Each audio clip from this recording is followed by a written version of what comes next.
Dear friends, we're very glad to see all of you in this new academic semester.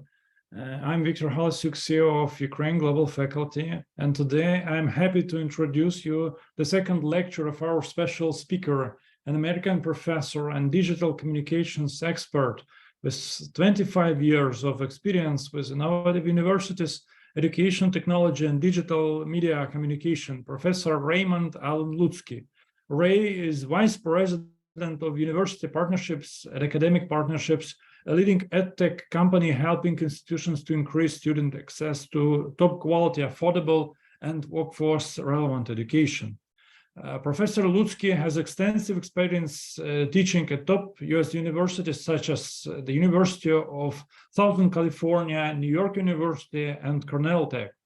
Ray has Ukrainian roots, and he's a true supporter of our country, and we are sincerely grateful for his contribution to UGF.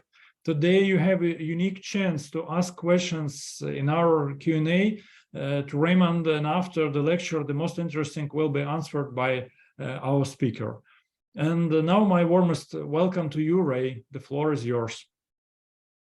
Victor, thank you for your very kind introduction, and good evening to everyone around the world right now listening to this. To those of you in Ukraine, I wish you best of health and warmth and happiness for the future, and that you are reunited with your loved ones soon. I bring you greetings from Los Angeles, California, where I'm speaking to you tonight from Hollywood, and I hope you enjoy tonight's lecture. I'm going to begin sharing my screen now. And I hope that you can all see my screen and the beginning here. I am an adjunct lecturer at the University of Southern California, where I teach in the Digital Media Management program and also the Digital Social Media program. Both are intended to help students to provide greater understanding and access to techniques, tools, and abilities to work with all kinds of digital media. I'm also a professor at New York University, where I teach in the School of Engineering for user experience design. I'm so thrilled to be with you. As Victor mentioned, I have some Ukrainian roots. I had some of my family in Ukraine, and actually my grandmother was born in Ukraine. I had the opportunity to visit both Kyiv and Dnipro during my time at New York University, and had a wonderful experience and look forward to visiting again once victory is achieved. So moving forward to our lecture tonight, I want to start by making something quite clear. I am a digital media professor. I am not a lawyer. So if you're looking for legal advice tonight, I would direct you to one of the other outstanding contributors to the Ukraine Global Faculty. I also want to thank Ukraine Global Faculty for having me as a part of this august group. But I will say there are some very experienced legal minds, including a good friend of mine, Professor Charles Whitehead from Cornell Law School, who I would direct you to for really specific legal advice. Tonight's lecture is going to talk about content and the way digital social media content is influenced by US law. So I will be giving you about this much legal perspective. And if you're interested in knowing more about US law, I will provide all of the links and resources in this presentation for you to review at your leisure. But keep in mind, I am speaking to you tonight from a communications perspective, and I am not an attorney. I want to make that clear. So to begin, why am I speaking with all of these wonderful Ukrainian students tonight about US law? What impact would it have on digital media in Ukraine? Well, first of all, major digital media companies, some of which you know quite well, Facebook, Instagram, both part of Meta, YouTube, Twitter, which is now called X, are products of US-based companies. And as such, they are covered by US laws. That is interesting to note, because while that has been the case for a long time, that these companies have only looked to US laws, many other countries are now looking at their own regulations and policies, and in fact, may do things quite differently. A study in 2022 found that several countries, including the United Kingdom, Korea, and Mexico, believe that the regulations and laws that I'm going to speak to you about tonight are insufficient to protect users from hateful speech and do not provide enough guidance on content moderation. We will come back to this later in tonight's lecture. But the US laws that we'll talk about tonight have set the foundation, if you will, the groundwork for other governments and entities to create laws, one of which is the European Union. And I will come back to some of the great moves that the European Union has made in creating laws and regulations around digital social media. But this is the context for tonight's lecture, that US laws do have an impact globally on digital social media, which is why this is an important topic for tonight's lecture. To begin with, we have to talk about the basis for these laws, and we're going to do this in several ways. There is a legal environment and a regulatory environment in the United States. That is to say that laws passed by the US Congress and regulations created by agencies of the United States government both play a role in the regulation of digital social media. It will be important, though, for us to begin way back in the 1700s with a discussion briefly about the United States Constitution. A very specific part of that document is extremely relevant to digital social media today, and we'll be talking about that first. We will then proceed into discussion around the laws that have been placed by the US Congress, which is the branch of the US government responsible for creating laws, and the US courts, the judicial branch of the US government, which is responsible for interpreting those laws. And then finally, we'll move more broadly into the international world to talk about the European Union's efforts to protect data privacy and how that influenced the state of California, where I am speaking to you from this evening, to create its own data protection privacy rule. We'll get to those again later in tonight's lecture. It is important to note that it is valid within US law that international laws do not need to be followed. It has led to some real problems and inconsistencies in the United States legal system that laws from other countries and other government entities around the world are not applied the same way to court cases in the United States. They are applied differently each time. However, the European Union rule about data privacy is extremely important and generally accepted, and we'll come back to why that is a bit later. To begin, I'd like to talk about the United States Constitution. This is the document that was drafted and passed in 1787 at the very start of the United States, a few years after the Declaration of Independence and our war with the United Kingdom, Great Britain. That document set the stage for the entire functioning of the United States government, the branches of the government, the executive, the president, the legislative, the House of Representatives and the US Senate, the US Congress, and finally, the judicial, the courts of the United States, the three branches of government. Shortly after the drafting of the United States Constitution, however, additions were made, which are called the Bill of Rights. The Bill of Rights is, in essence, 10 amendments to the original Constitution. Those amendments, for the most part, deal with the courts. They talk about things like, for example, the right to a speedy trial, the right to a trial by one's peers, not by just a judge, but having other citizens involved in that decision, the right for an individual to not be accused of the same crime twice. They can only be tried once, for example. Another amendment, which you may be familiar with, is the Second Amendment, which guarantees all citizens of the United States the right to bear arms. This is part of the reason why many US citizens are so well armed. It is a part of the Bill of Rights, Second Amendment, which allows US citizens to have weapons.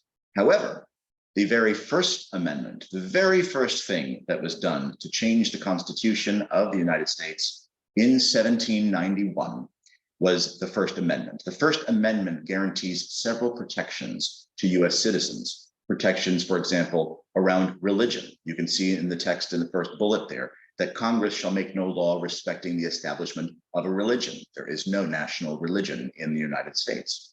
The piece that we're going to focus on tonight is the second. Prohibiting the free exercise thereof is also related to religion, but the abridging of freedom of speech or of the press, the abridging of freedom of speech or the press. That means preventing free speech or the freedom of the press to print information.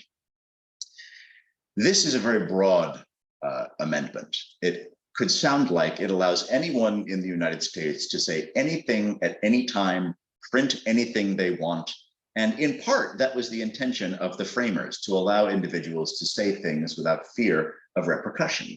However, in the hundreds of years since then, restrictions and court cases and laws have narrowed the scope of the freedoms of the First Amendment as new communication methods have developed and changed the way we look at freedom of speech and the press. So, for example, you could think about the ways several new media, not just social media, but movies, streaming services, even cable television, the internet, and yes, even artificial intelligence, blur the lines around what is the press, what freedom of speech exists. And I will say that the US Supreme Court has struggled to understand how to apply these rules, and it can become quite inconsistent right now, how the First Amendment is interpreted on a case-by-case basis. Many instances with digital social media have created a need to create greater regulation. We'll talk about some of the laws that came into place later on, but I'd like to show you some examples of exceptions and changes to the First Amendment. There are many restrictions that have come into the idea of freedom of speech. The courts have sought to create a fine line, if you will, between speech that is just someone has a bad intention, or they are actually they're going to be potentially doing harm, or they're inciting those to break the law. An example of this is, while it may sound like anyone can say anything at any time in the United States, it is illegal in a crowded theater to yell the words "fire, fire" when there is no fire. Why is this? It would create incredible harm. It would create panic, individuals stampeding towards the exits, and it may result in the harm of individuals or even death. And this has come up in court cases and is a restriction on freedom of speech, that creating a clear and present danger through speech is disallowed. Restrictions include the following kinds of things. When we say bad tendencies, that may include threats to national security, the security of the entire country. Speech that addresses specific threats, not just radical ideas about wanting to have a different form of government or saying inflammatory things about a political figure, but specific threats. For example, saying you will inflict harm on an individual, saying that this person is going to be assaulted because of their political beliefs. That is disallowed under the idea of specific threats. Inciting lawless action. Now, this has come up a great deal recently, given political events in the United States, but the idea of enticing others to commit crimes or violence is another restriction on the freedom of speech. This is disallowed, as are what are known as fighting words. And you may imagine, what is a fighting word? Well, it's when you say something to another person that is intended to inflict injury.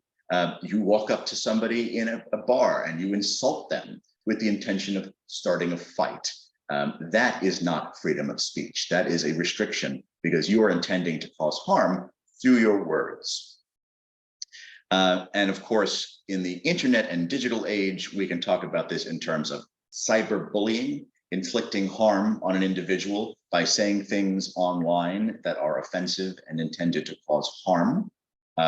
And also what is known as hate speech. And this is an area of growing importance in the United States. Hate speech, referring to those who would say things about others that are potentially motivated by hateful acts against a particular group of people. Let's double click on hate speech for a moment, if you will, and take a look at what that might mean. First, hate speech is not a well-defined concept in US law. In fact, it is somewhat nebulous. It is an area of debate, and restrictions on the First Amendment around hate speech can be very difficult to understand. What is said about hate speech, in essence, is that speech will lose its protection under the First Amendment if the speaker intends to provoke violence or incite immediate unrest in a targeted individual or group. Now, this could be against a religious group, an ethnic group, individuals of a certain race, sexual orientation, of a certain residence, certain region of the world they live in. These are examples of groups which are protected under what we would call hate speech restrictions on the First Amendment. And various US states, including California and the US federal government, have passed hate crime laws that intend to recognize and tailor what is called hate speech, recognizing the severity of what that can do to a community and the violence that it can inflict, and the consequences within specific crimes. You may have heard something referred to as a hate crime, and that is an example of hate speech moving to the level of violence or criminal activity against a specific group. For example, ethnic intimidation, religious intimidation, or even when individuals enter places of worship or specific areas with the intent of hurting individuals outright. So hate speech is one example of a restriction on the First Amendment, and I'm sharing this with you as a framework for where we're going in this lecture, specific to digital social media. It's important to recognize the nuances to the First Amendment and why it does not simply guarantee complete freedom of speech to all US citizens. Another good example is the exception here, which I'll show you. In 2015, the US Court of Appeals, an appeals court, prevented a lower court decision. The lower court had said that a piece of content needed to be removed from YouTube. What was this content? Well, an actor was filmed doing a script, saying things, and they thought that footage would be used appropriately. What the filmmakers did with the footage of that actor is juxtapose it, put it next to very hateful and violent content against specific religious groups. And the actor was not aware that their performance would be used in this way. In fact, they were offended and felt that it was entirely inappropriate and that it was a bad use of their content.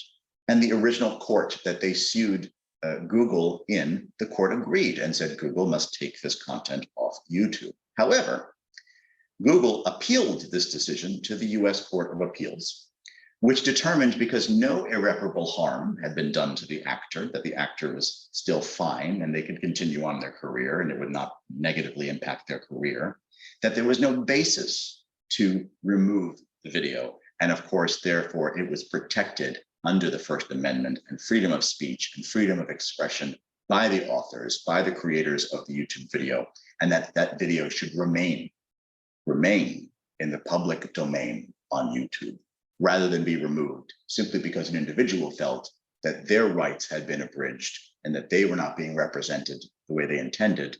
The freedom of speech protected YouTube and Google in this case. Nuanced looking at how this can work. Another example, which you might be much more familiar with and interested in, is the concept of emoji. Now, I'm sure all of you use emoji to communicate with others through various means. And I'm sure you know when you send emoji to your friends, to your family, to your loved ones, they can be misinterpreted. Sometimes an emoji doesn't mean what you think it means. And this is a big problem. According to recent data, more than 30% of the cases, 30% of the cases in the US courts have evidence that include emoji. How can the court determine what those emoji mean? It's quite ambiguous, specifically when you consider that emoji appear differently, whether you're in a Windows machine or an Apple machine, and they may not even have the same emoji available. So the courts have struggled with this. And in fact, the place that emoji appear most is in crimes of sexual violence in the US courts, in which the state of mind and the context is the most important way to understand whether emoji constitute violent speech or hate speech or do not. A smiley face can mean something very different when your friend sends it to you versus when a predator or someone who wants to inflict violence against you sends you a smiley face. Can mean quite different things.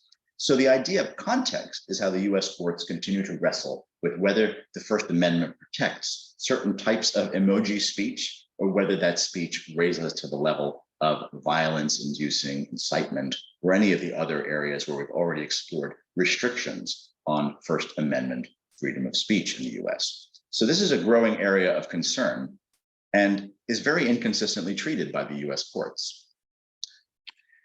A more nefarious example of limitations on free speech and the digital age is what's known as the Patriot Act 2001. This is a law that was signed into law very quickly after the terrorist attacks in New York, Pennsylvania, and Washington, D.C. on September 11th, 2001. This was a reaction to terrorist activities, and it allowed the US government to prohibit material that would materially support terrorism, a very broad term. It allowed greater enforcement of the law by US agencies. It allowed things like surveillance that had not been previously allowed because of individuals' freedom of speech, to monitor whether material support was being offered to terrorists. And it did impact free speech.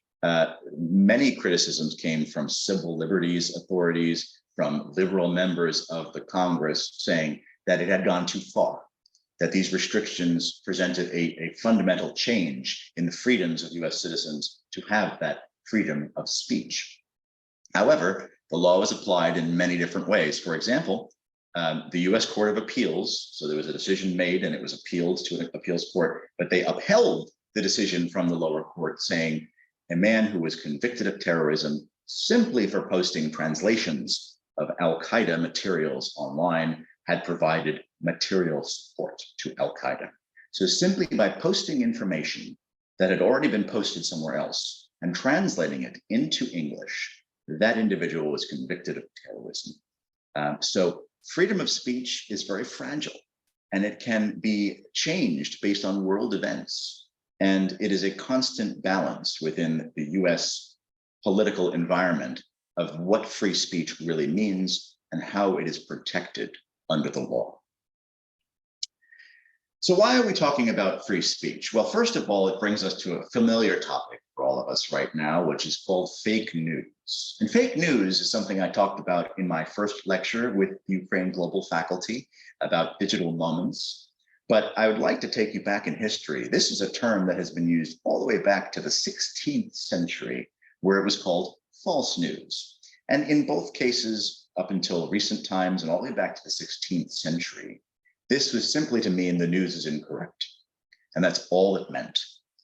Unfortunately, today, the term is thrown about quite liberally by world leaders to undermine confidence in government and elections. And individuals are allowed to say these things under the First Amendment. I don't think this is true. I don't think this is true. And nothing stops them, for example, from saying over and over again that an election ended up one way when we all know it ended up another way. So freedom of speech allows the distribution of fake news. And the US Congress and federal agencies struggle to control fake news and have not yet kept up with what is going on in the world around fake news. In fact, they are lagging behind. And as a result, you're seeing the proliferation of fake news. And it really comes down to social media platforms policing what is true and what is not. We'll come back to that later on. And of course, this speaks directly to your war today and on to victory for all of you. This is a war about information. The CNBC news analyst, Richard Stengel, I like this quote, says that 4/5 of war is not kinetic, that is to say, not physical, but information. And you know this very well. Information is spread through a variety of social media channels by your adversary, by others, attempting to discredit, to defame, and to spread information that is simply untrue about what is going on. In ancient times, that would be called the fog of war, not sure what is going on the battlefield. Today, we have cameras, we have drones, we have audio equipment that records all of these things. And yet, we see artificial intelligence and deep fakes being used to proliferate misinformation and fake news in this digital media war. So another example of how this can go quite badly and why US law needs to catch up, because the ultimate consequence can be disastrous, especially when there is conflict, as you well know. So how did we get to the environment today? Let's move from the Constitution all the way up to 1996. And in 1996, remember, the internet was in its infancy. For many US citizens, the internet was simply called America Online, and it was an app that you logged into, and it was chat rooms and things like that. The World Wide Web and web browsers were very rare, and very few companies actually had what we would call today a web page. So in 1996, the US Congress passed something called the Communications Decency Act. This was a reaction by many politicians to the proliferation of pornography on the internet. Even at that early point, individuals were posting all kinds of pornography all over the place, and inflammatory information, defaming information, information that would be considered bad taste at best. And it really sought to prohibit these indecent activities. The US government has from time to time tried to pass laws like this that limit freedom of speech by claiming things are indecent or immoral. And as with prior instances, in this case, the US courts, after hearing challenges to the Communications Decency Act, struck down the anti-indecency portion of the law. That's why indecent behavior, slanderous behavior, and yes, even pornography are out there on the internet today. There is no restriction by the US government on that form of speech. However, the US Congress and the courts maintained a specific part of the Communications Decency Act, which is the central most important thing that protects social media companies today. And that is what's called Section 230. Section 230 of the Communications Decency Act of 1996. If you remember one thing from tonight's lecture, you should think about Section 230. Let me explain the importance of Section 230. Section 230 of the Communications Decency Act of 1996 has been called the most important law protecting internet free speech. In essence, it prevents digital service providers like Meta, Google, etc., from being liable for what third parties put on them.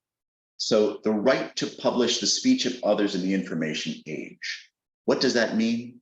If I'm YouTube and somebody posts an awful video that is illegal on YouTube, they are responsible, but YouTube is not responsible. YouTube cannot be sued for the content that others post on it.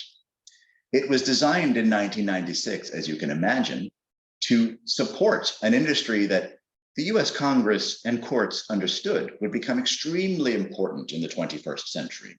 Remember, 1996, we had very little going on the internet, very few companies. Individuals were using modems to dial up over their phone lines to get onto the internet.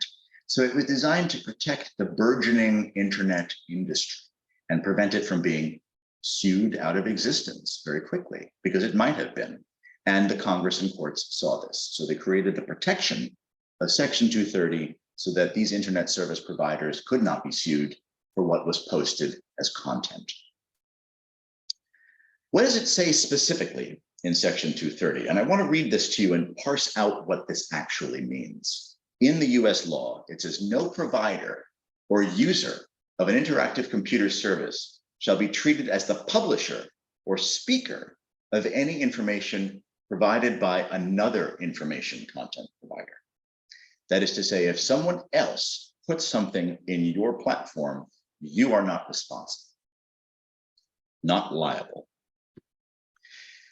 It also further says in Section 230 that no provider or user of an interactive computer service, you can see how dated this law is, interactive computer service, shall be held liable on account of any action voluntarily taken in good faith to restrict access or availability of material that the provider or user considers to be obscene, lewd, lascivious, filthy, excessively violent, harassing, or otherwise objectionable, whether or not such material is constitutionally protected. Now, what does this mean? This means that while the First Amendment of the US Constitution may protect various kinds of speech, if I'm Facebook, I can create moderation policies. And if my content moderation policies are agreed to by my users, which, by the way, you have to agree to the terms of service whenever you join any social media platform, so you have agreed. If you agree to those terms of service, the platform has the right to say what speech is allowed and what speech is not allowed on their platform. That is how we have content moderation policies for every social media platform that exists today. Because the US Congress has said nobody can be held responsible for anything that is posted on their site. The third party, the person doing the posting, is responsible, not Facebook and not Meta, not Instagram, not X. However, X, Instagram, all of these platforms have the right to say what is not and what is allowed to be posted and govern that themselves through a moderation policy. So let's pause for a moment here and reflect on the intentions and the outcomes of Section 230, quite a fascinating framework created by this somewhat old law, which is still in place today. Nothing has changed. The Communications Decency Act of 1996, Section 230, since it was passed, it is in effect today. What does it do? Well, it allows for some freedom of speech without liability to the hosting site. So it prevents YouTube from being sued out of existence. It prevents Facebook from being sued out of existence. And it directs the liability to the poster, to the individual who contributed that content, not to the platform. It protects them against those US laws that would really cause harm to them. People saying to Wikipedia, you posted something untrue about me, I'm suing Wikipedia. Well, Wikipedia didn't write the article, contributors wrote the article. Therefore, Wikipedia cannot be sued for information that is either liable or defamatory, but it can police that by offering moderation policies, fact-checking of articles, etc. This was really important in 1996, folks. If you think back to why anyone would have offered such broad protections to social media companies, it was because we didn't have any back in 1996. There was no social media. There were no smartphones. There were barely internet websites. And we would not have all of that today without the protections of Section 230, allowing the development of these innovative technologies to grow without fear of being sued to death. And it does coexist with the First Amendment. It does allow free speech on the internet. It allows anyone to post anything they want, so long as it fits within the terms of service of a platform. However, the consequences of those posts can come back in the terms of lawsuits for the individual poster. Complex topic to think about, but highly important for anyone interested in how content is moderated by social media platforms. Moderation policies, the terms of service are the primary means today to preventing negative speech from being on those social media platforms. There is no law today preventing any of these, with the exception of hate speech, which we've talked a bit about already. And as I mentioned, this has not changed. For more than 20 years, the courts have rejected almost every attempt to limit the effects of Section 230. They've talked about why this shouldn't be applied to traditional telecommunications, like some of the earlier forms. They've talked about how this should only be applied to internet service providers and not digital social media companies, but it is uniformly applied. And I will tell you that while digital social media companies have called for amendments to Section 230, they're very happy to live in the environment of Section 230 because it shields them from tremendous liability for what individuals add to their platforms. From a digital social media company's perspective, this gives them immunity and the ability to foster whatever kind of digital platform they would like and foster whatever kind of content they would like. So when does this apply? So if an individual or an organization wants to sue Facebook or YouTube, it is often up to the US courts to decide if Section 230 applies or not. The nature of the lawsuit will determine whether or not Section 230 applies. For example, the US courts ruled back when blogging was a big thing, they ruled that when bloggers allow a third party to add comments under a post, the blogger is protected. So if I'm a blogger and I'm posting vacation pictures and somebody makes a comment and says incredibly violent, hateful things and threatens the United States government and all kinds of things, the blogger, the person who was posting their vacation pictures, is not responsible. That comment, the liability for that comment belongs with the poster, not the blog that I've created for my vacation pictures. Very interesting protection.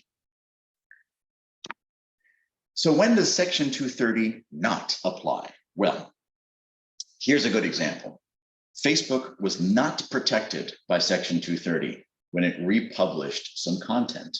They used to do something called sponsored stories, where Facebook would take your picture and your name and put it next to an advertisement of something you had liked, something you had clicked on and said, oh, I like this. Facebook would create an ad and put your information on it and say, well, this person liked this, and wouldn't you like to like it also? Section 230 did not protect them because Facebook created that ad. It was not the user who created that ad. The user clicked on something, the user interacted on the platform, but they did not create the advertisement endorsing that product. Facebook created the advertisement using the information from that individual. So Section 230 did not protect Facebook, and Facebook had to take those ads down because that type of speech was not protected by Section 230. So Section 230 protections do exist even if the platform encourages defamatory posts, unless they provided material distribution. So for example, there are some communication platforms out there, social media platforms, where hate groups gather and post information about their hate for different types of individuals, different ethnicities, genders, sexual orientations, etc. If that platform does not prohibit that type of posting, that posting is allowed and private. If the platform begins posting their own things based on that content, they are not protected by Section 230. Section 230 will protect any social media platform that decides what is acceptable and is posted by users, but not when that platform posts its own content. That is when Section 230 does not apply. Somewhat confusing, I'm sure, but it's worth thinking about and exploring Section 230 a bit more because, as I've said, it is the basis for the legal framework that protects digital social media companies in the United States today from legal action. And there are negative consequences to Section 230, as you can imagine. It limits the liability of these platforms even when there are catastrophic and deathly consequences. For example, the courts protected Twitter under Section 230 from being sued because of Islamic State propaganda that was posted, which led to the murder of a contractor in Jordan. The platform was protected because they did not create the content which ultimately resulted in the murder of an individual. So Twitter was not responsible, the posters were responsible, but ultimately a life was lost. So that is a terrible consequence of Section 230 protecting a platform. Another awful consequence is known as the Backpage story. And Backpage is a platform that at one point was allowing advertisements for human trafficking, the moving of migrants or individuals across borders, usually in some sort of servitude or sexual violence situation. Human trafficking is a global problem and really something that we need to stamp out worldwide. But certainly in the United States, individuals were aghast to discover that Section 230 would protect Backpage from promoting human trafficking through the posts of individuals. So in 2017, restrictions were placed on Section 230. Some of the first restrictions ever placed on Section 230, placed in 2017 with two laws called FOSTA and SESTA. FOSTA stands for the Allow States and Victims to Fight Online Sex Trafficking Act. So it's really the last part, Fight Online Sex Trafficking Act, FOSTA. And the second, Stop Enabling Sex Traffickers Act, SESTA. This provided allowances for victims of sex trafficking to sue websites that supported these activities knowingly. That is to say, if you are allowing people to post on your platform about human trafficking and sexual violence against humans in trafficking situations, you will be held liable. Section 230 does not cover you from that, and those individuals have the right to sue you for the damage and harm you're inflicting. Now, legal experts have raised concerns about FOSTA and SESTA. While we can agree that this is a noble opportunity to protect the most vulnerable people and protect them by allowing them to sue these platforms, preventing platforms from allowing this type of content, advocates have said that this causes harm to the free speech protections of Section 230. But if you think back to the Backpage example I gave you, these laws were put in place and signed by President Donald Trump specifically to protect individuals in the situation that was the Backpage situation. So we had a real life example of how this Section 230 protection was hurting individuals by preventing them from suing the platform that was promoting human trafficking. Because of this, these laws passed and are widely regarded as important restrictions on Section 230. Nobody wants to see this type of crime committed, and certainly no platform should allow in its content moderation policies for individuals to post information about human trafficking and individuals to post advertisements for individuals to be trafficked. And that was what was going on Backpage.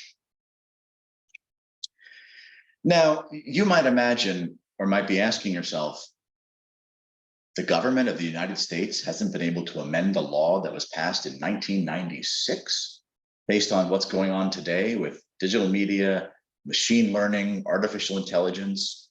The US government hasn't been able to change this? Well, no, they have not. There are significant politics around Section 230. Now, while former President Donald Trump and the current President Joe Biden have both said that the Congress needs to make changes to Section 230, this has not happened. Indeed, Mark Zuckerberg and others have also said the US Congress should make changes to Section 230, even though it affords Meta and Facebook significant protections. They will say the same thing. Now, why are heads of social media companies and presidents of the United States saying these things? Because it needs to happen. But the only body that could change Section 230 of the Communications Decency Act is the United States Congress. And you saw some minor changes in 2017 with the Congress passing FOSTA and SESTA, again, establishing a precedent.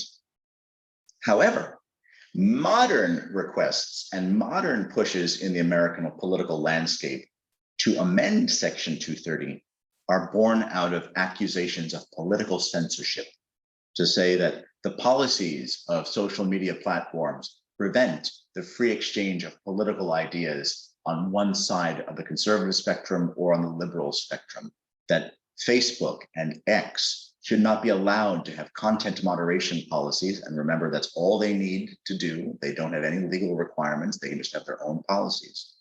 But that those policies should not allow for any type of, quote, censorship.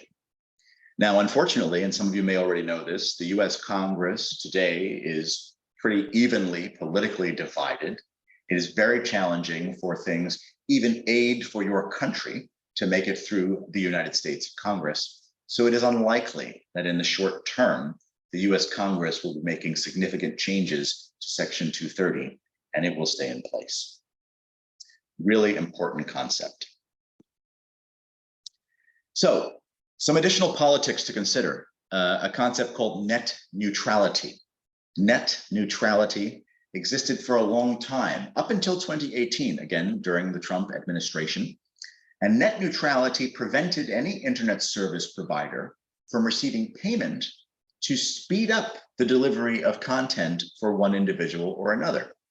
So for example, if a hosting site is paid to send videos for one type of video faster than another, based on being paid for whatever that is, advertising money, that was not allowed.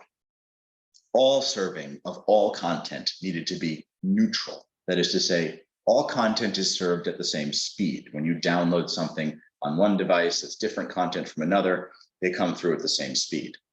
In 2018, the Federal Communications Commission struck this down on the basis that it was stifling innovation and the financial interests of internet service providers, meaning internet service providers should be allowed to get paid to change how fast or how slow content comes to you. Now, this also has a terrible effect on the fairness and neutrality of the internet, meaning certain content gets to you and certain content may take a long time to get to you. And that changes freedom of speech on the internet by privileging certain speech over other speech for monetary gain. And many US states have objected to the idea that net neutrality is gone. They have asked that net neutrality be restored. States like California, New York, and others have been asking the US Congress to restore net neutrality. And it may happen soon, but the financial incentives for digital media companies to receive payment to change how fast content is sent to you is still up in the air. And I'm sure many of these companies are receiving significant money today to allow content to go faster on their platforms. Now this brings us nearer to the conclusion of tonight's lecture, and I'd like to talk about privacy laws and digital social media. In 2018, the European Union enacted what is known as the General Data Protection Regulation, or commonly known as GDPR.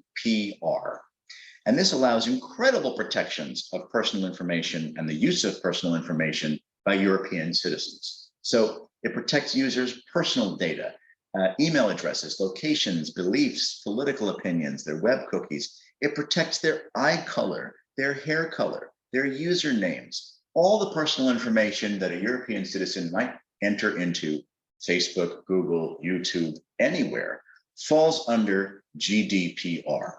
It affords those individuals very specific rights that have forced digital social media companies and organizations worldwide to change their policies, because in many instances, there are Europeans everywhere. There are Europeans in college application systems. There are Europeans on Instagram. So the rule has to be applied uniformly across all users. They can't simply pick out the European users and say, well, we'll only apply GDPR to these individuals, which is why in many cases now in all IT companies, GDPR compliance, even in the United States, is a requirement. What does that mean? Well, you can review the statute for yourself around GDPR, but here are the rights granted. The right to be informed that your data is being used, the right to access your data, the right to correct data that might not be correct. This is the most important one, the right to erasure, also referred to as the right to be forgotten, to tell some provider, some digital service, I want none of my information in your systems at all ever again. That is a right under GDPR of all Europeans. The right to restrict processing. I don't want my information used for your platform innovations. The right to portability. I want all of my data back and I'm going to put it somewhere else. The right to object. Whenever you get that allow or disallow, I don't want you to have my data. You cannot have my data. You cannot track my location. And rights to automated decision-making. I don't want you using my data in algorithmic decision-making, artificial intelligence decision-making on your platform. Very powerful rights created by the European Union, which have had a significant impact on US law and on digital social media worldwide. Very important, and I encourage you to take a look at GDPR if you're not familiar, because it will give you a great understanding of some of the changes that have occurred in the digital media landscape in the last 5 or so years. Now, the United States government has not caught up to GDPR yet, but I'm very happy to say here in California, we have. California created what's known as the California Data Privacy Protection, the CPPA, so ACT is what goes at the end. And it gives consumers more control over their personal information, very similar to the impacts of GDPR. It applies, again, only to the state of California and businesses within the state of California. But think about it for a minute. How many digital media and tech companies are based in California or have offices in California? A lot of them. So this rule is also now being examined and applied by businesses worldwide, as well as GDPR. We have CPPA, and both of them, CCPA, both of them are being used to examine how user data is distributed, collected, and erased at the request of users. So what are the rights under the California Protection Privacy Act? Well, they're similar to GDPR. And of course, you can read the text of this act at the bottom there. It's the right to know about personal information and what is being collected, the right to delete personal information collected by a digital media platform. That's the right to be forgotten, just like GDPR. The right to opt out of a sale or distribution. Do not use my data for marketing purposes. The right to non-discrimination in exercising their rights. So it allows them to do it regardless of who they are, regardless of what they're asking. The right to correct inaccurate personal information, again, similar to GDPR, the right to correct information. And the right to limit disclosure of sensitive information. For example, if I am an individual and I am signing up for Facebook and Facebook wants me to use my real name, I do not have to give my full name. What are some reasons why I would not do that? Perhaps I've been the victim of sexual violence and I am not interested in letting that predator know where I am or who I am. So I am not going to put my full name onto Facebook, and Facebook will have to deal with that and understand, while I have an authentic identity, I'm not going to disclose sensitive information that might put me in jeopardy. Very important. CCPA, keep saying CPPA, but it's CCPA and GDPR, both incredibly important. So both of these laws have enormous consequences for digital social media platforms, enormous consequences, as I've mentioned. For example, about a decade ago, the European Union Court of Justice came down with a ruling, and it required Google to unlink articles that had old or inaccurate information on them about individuals. And that resulted in, since 2014, 3 million requests to Google to have information unlinked from Google search engines. 3 million requests from individuals to say, that is inaccurate, that is bad information, it should be removed from the search results. And Google has granted that to more than 1.5 million individuals who have made those requests. So it's worth keeping in mind that this is something incredibly important, incredibly challenging for some of these social media companies to manage, but it is a reality that they all live in today. So what does the future hold for data privacy laws in the United States? Well, it is driven by the enforcement of both of these laws and the enforcement of the European Union. The European Union has levied many fines against social media companies for violating GDPR and the rights of individual Europeans. US law has not caught up. California has done it, the European Union has done it, but the United States government has no laws in this format. There is no requirement at the federal level in the United States to provide consumers with rights about their information or the companies that collect their information. Now, experts predict that there will be some change in the future, that the United States will have its own policy around data privacy and protection for users, but that is not here yet. There's a lot going on in the political landscape in the United States, and the ambiguity of data privacy and allowing digital media platforms to collect data and where that data goes is a real topic of concern right now. And if you're following US news, you might know why, and it has something to do with Douyin, or what is commonly known in the US as TikTok. Bans against TikTok are happening globally. Concerns about the influence of the government at the People's Republic of China and where data in TikTok is going within the People's Republic is a concern for many countries. In fact, India has outright banned the use of TikTok. The world's largest democracy has outright banned the use of TikTok. And other governments, such as the US, Britain and its parliament, Australia, Canada, the executive arm of the EU, France and New Zealand's parliament have banned the use of TikTok on government devices. So no military, no government official, no clerk who works in any place, no justice can have TikTok on their government device, out of fears that sensitive government information would make its way to a third party. So that is an abridgment of freedom of speech, not allowing individuals to use a platform to express themselves in a certain way. But it is based on, going back to the initial definitions of the First Amendment, that national security imperative that is listed there. But it is very, very ambiguous when you think about the rationale for the US government and other governments to ban TikTok. In fact, this goes on where states and even US universities have banned the use of TikTok. And it's on the grounds that this sensitive data is in some way being shared with individuals, third parties in the People's Republic of China. This is not necessarily something that people can point to and say this is going on, but there are suspicions, and these suspicions have led to these bans.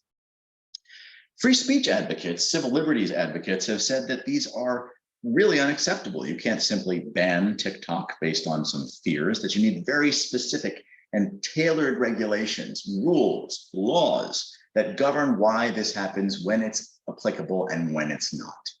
And this is an area that the United States Congress will likely be taking action on in the short term, because it is such a hot topic in the news. And of course, TikTok is one of the most popular social media platforms in the world, certainly in the United States with young people, and of significant concern to many individuals. So this is something that I think we'll see movement on.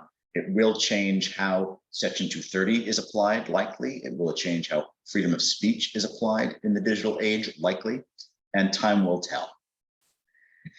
I'll leave you with a quote from President Joe Biden, who really believes that all of this should happen. Congress needs to pass bipartisan, Democrat and Republican, legislation to impose strict limits on personal data collection, ban targeted advertisements to children, and require companies to put health and safety number one.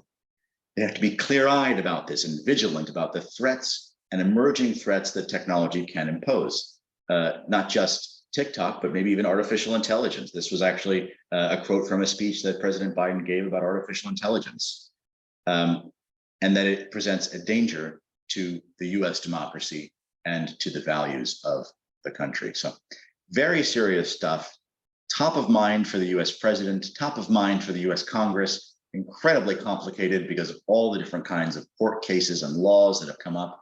And this is just a taste for you, of digital social media and US law. And I thank you very much for your kind attention. And I think at this point, we'll move into the question and answer session. Thank you very much, Raymond, for such an exciting lecture. And I'm sure that everyone liked it, and it was useful and interesting for everyone, regardless of their specialization and course of study. And we have some questions in our Q&A chat. I think you can read them by yourself. It will be Absolutely. more for you. Thank you, Olga. And I'll go in here and I'll look at some of these. That's interesting. Can restrictions be imposed against propaganda within social media despite freedom of speech policy? That is very interesting, and the answer is there are no legal restrictions. That goes back to the idea of the moderation policies for social media platforms. For example, many of you may use Instagram, and on Instagram during the COVID-19 pandemic, a lot of misinformation was being put out there. In fact, I would call it propaganda by anti-vaccination groups about the dangers of vaccination and why it was a bad idea. Could be called fake news, could be called propaganda.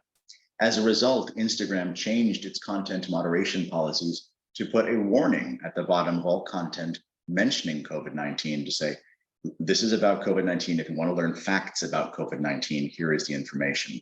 So the best that we can do in terms of fighting propaganda on digital social media is what is known as fact checking. And that is completely up to the social media platform. There are platforms where propaganda is welcome and false truths are welcome. Certain platforms that are owned by certain individuals really push a lot of information that could be considered propaganda on their platform. And that is completely allowed under freedom of speech protections in the US. So great question, complicated question. Oh, interesting. How do you think in the future social media will restrict posts regarding military conflicts in order to prevent undermining enmity? Wonderful question. I think in a similar way to the way I just described with COVID-19. It is difficult based on global geopolitics for any one digital social media platform to say what should or should not be said regarding a military conflict. However, I think when facts become clearer and individuals are able to object individually to a platform and say this information is not correct, you need to take this down, it will lead to a similar moderation and fact checking, if you will. And I can imagine a time where if information about the conflict your country is involved in today was posted on a platform and was patently false, that certain platforms who are responsible platforms that are interested in limiting misinformation and fake news will put that similar thing. This is about the war in Ukraine. If you'd like information about the war in Ukraine, please click here for this authoritative third-party source, maybe a government source, maybe a credible news site, and not allow the disinformation that's going out there to be out there. But again, disinformation is determined by the content moderation policy of a social media platform. There are no laws that say you cannot post propaganda, you cannot post fake information on a website today. That may change if the US Congress makes a move, but I'm not going to hold my breath for that. These are excellent questions. Wow. To avoid hate speech, Ukrainians as a society need to be safe from hate crimes, which are in fact war crimes, absolutely. How can we apply all these fundamental principles to the grim realities of your nation today? And certainly, really awful situations going on. And unfortunately, what occurs in most digital social media platforms today, because it is, again, the content moderation policies, is the removal of posts that contain what I would say hate crime information, because it is inflammatory and it produces a negative consequence for the user. For example, images of war, images of violence, even certain words that would incite violence are banned from YouTube. If you try to post a YouTube video showing horrors happening in Ukraine, based on the content, it's very likely that YouTube will take that video down for violating the terms of service, because YouTube's position is that no violent content should be posted, not that the fundamental principles of freedom of speech require the world knowing about these atrocities. So unfortunately, I think the way things are written today, information of that type would simply be removed. And you may have already seen this happen with certain social media services where information is posted, maybe very important information, maybe videos that are very graphic or show terrible violence, crimes have been committed. And in many cases, those are simply taken down by the platform as a violation of the terms of service, not at all towards the factual nature of the images or how important they are for the world to see. So unfortunately, I think right now, there's very little that can be done due to the fact that there are no laws in place that govern this type of information being posted. And this is actually an answer to the following question, that this is why social networks often delete posts who are fighting genocide. And the Russian posts with genocide are not deleted. That's interesting to me. I'd love to see a greater study of this by my colleagues at University of Southern California to see where fairness falls with these. Sometimes it comes down to the individual policies of a platform and content creators maneuvering around those policies in a way that allows the content to be distributed versus much more raw content being posted and it being taken down because it violates the terms of service in some way. So through careful tailoring and editing of information, certain individuals can get information into YouTube, into posts, and not have it be taken down by making sure it's wrapped up in the terms of service. So you'll see, for example, just an example that's not related to the war, on YouTube, gamers post a lot of videos of them playing video games and doing various things. And if in the middle of that video, they show an image from some horror game of an image of a person who's been disfigured in this horror game, YouTube will take the video down because it shows an image of violence.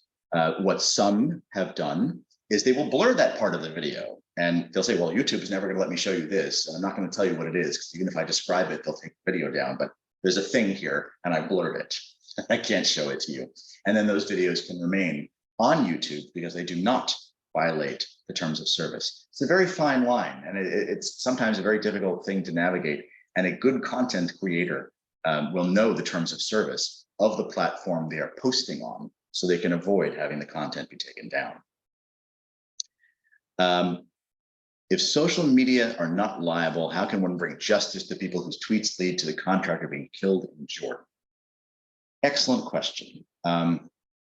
This is a problem, and that you verily have put your finger on the problem. This is the reason why Joe Biden thinks that Section 230 needs to be changed.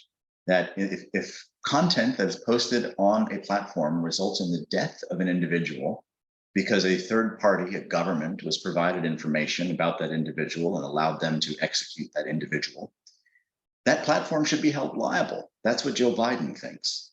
Unfortunately, the law today says that they're not liable.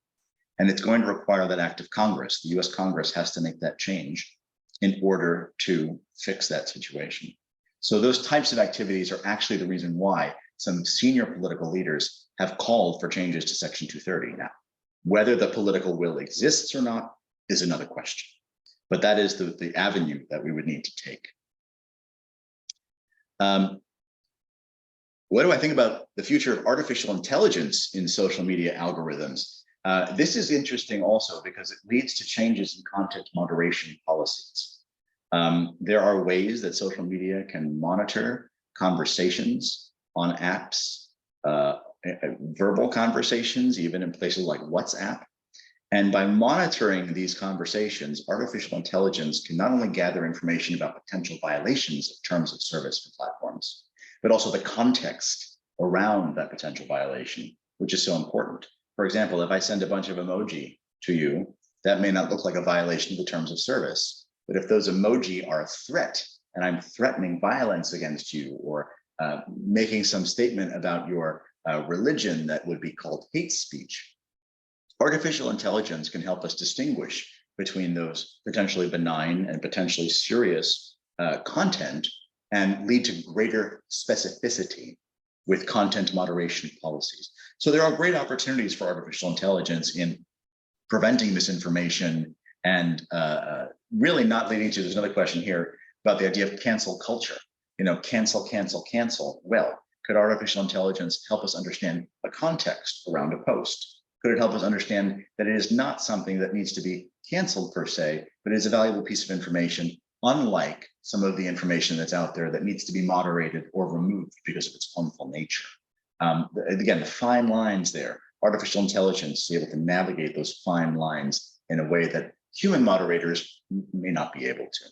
I also think artificial intelligence plays an incredible role in moderating very, very damaging content. When human beings are asked to manage content and view images of violence, sexual violence, and remove that content on a daily basis, the psychological effects on those human beings moderating that content is extreme.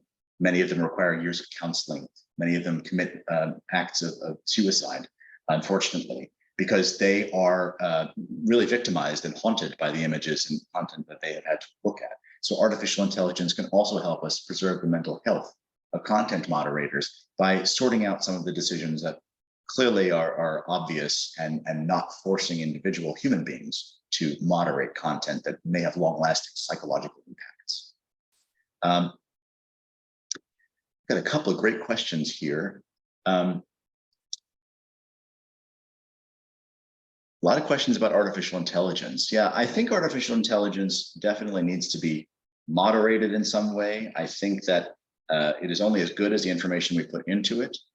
I think providing artificial intelligence access to various social media does give a good slice of the usual communications situation that exists across all platforms. And with those data that no individual person could ever have, gives AI incredible power and incredible depth of knowledge that no government, no human, no social media company could ever have. And we need to be very careful about that, because once we've given that level of information to an artificial intelligence, the decisions that come from that artificial intelligence may surprise us. I've joked with colleagues that if an artificial intelligence knew everything about the planet, it would shut down all the coal power plants in the world immediately and say, you're not going to be damaging the environment anymore, says the artificial intelligence. I'm stopping you from harming yourselves now because you're putting all this carbon dioxide into the air. So I've just decided to make it healthier for you and shut down the power grid. That's a kind of an extreme example, but you can imagine how an artificial intelligence might intervene in a digital social media environment at a large scale once it has a sense of the scope of misinformation or the scope of violence and criminal activity on the internet. So there are great opportunities for artificial intelligence, but at the end of the day, I'm not sure we will always like the decisions artificial intelligence makes for us, because it is aware of our own faults and it shows those faults back to us as clearly as we post them. So who's to say what the law should be, but definitely it needs to be watched, because artificial intelligence knows more than any of us right now. Even if sometimes the information is wrong, it got it from somewhere and it looked a couple of times to get that information. So as it gets smarter, as information is sifted out, it will give artificial intelligence incredible capabilities to create change in our digital media landscape. Do we have time for one or two more questions, Olga? I think we have a couple of minutes for one question, or for two if they are short. Great. So you can choose the one you like. Sure, I'll choose two more. Let's see. These are interesting questions. How do social media struggle with scammers? What measures are taken against it? This is a great question, and there's been a lot of activity with digital social media platforms, not only having content moderation policies about scams and about these types of activities, but these kinds of activities are actually covered under US law. That if an individual is attempting to extort money or anything else from another individual, if they are misrepresenting themselves as a business, misrepresenting themselves as another person, with the intent of hurting another person or providing opportunities for criminal activity, social media companies usually, and in most cases I've found now because they don't want the liability, will report these to the authorities. They'll involve the American FBI. They'll involve local law enforcement. In particular, because if there's scamming and criminal activity happening on the internet, it's probably also happening in real life. And that individual is running a criminal enterprise. And as soon as it rises to the level of deception, conning, and crimes in the United States, most social media companies are obliged to bring in the authorities, because the authorities would be the ones who would interdict that. The authorities would be the ones who would come in and stop that criminal. And also, by the way, get free access to much of the personal information that that criminal has posted on social media platforms. So for example, Facebook will provide a great deal of information to law enforcement about an individual if the law enforcement agency obtains a warrant from a US court to get that information. So if they're dealing with a person who is suspected of planning violence against the United States, and they're posting things on Facebook about that, Facebook will alert the authorities will investigate.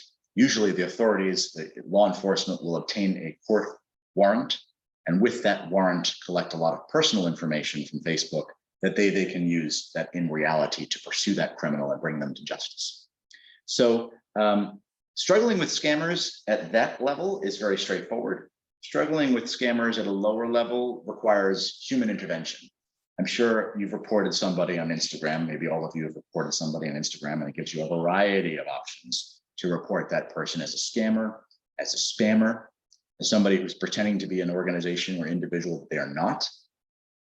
Various types of reporting. Those reports are reviewed Sometimes no action is taken on those reports, but as more of them pile up, it causes a social media company to take action. So there are varying levels of scams and criminal activity on digital media platforms. Not all of them rise to the level of including the FBI or the police, but some do, particularly when violence or criminal activity is explicitly mentioned. That often happens. Let's do one more question.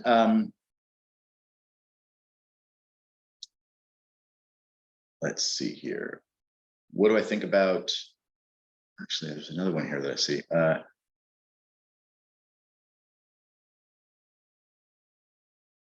Actually, there was one more here. Someone had a comment. Artificial intelligence will have nothing to live on. It would be counterintuitive for AI to destroy itself. I agree. I absolutely agree. AI would not destroy itself. What AI is very good at is reflecting back to us, ourselves. And I don't think AI would ever take an action that would prevent AI from continuing on, but it certainly might take an action that prevents us from doing something because it has more information about us than we have about ourselves. So I think that's the main thing I'll end with is just that it is a complex landscape. Laws have yet to be written and the future is always changing. So it's time for governments and laws to catch up. Thank you. Thank you, Ray, very much for your answers, for your detailed explanations, for your time, and of course, for your contribution. Thank you very much. Thank you, Olga. It's my pleasure. Dear participants, thank you very much for your attention. Don't forget to download your certificate already after the lecture on our platform. We are very grateful to see all of you today, and we are waiting for you next week. Thank you very much.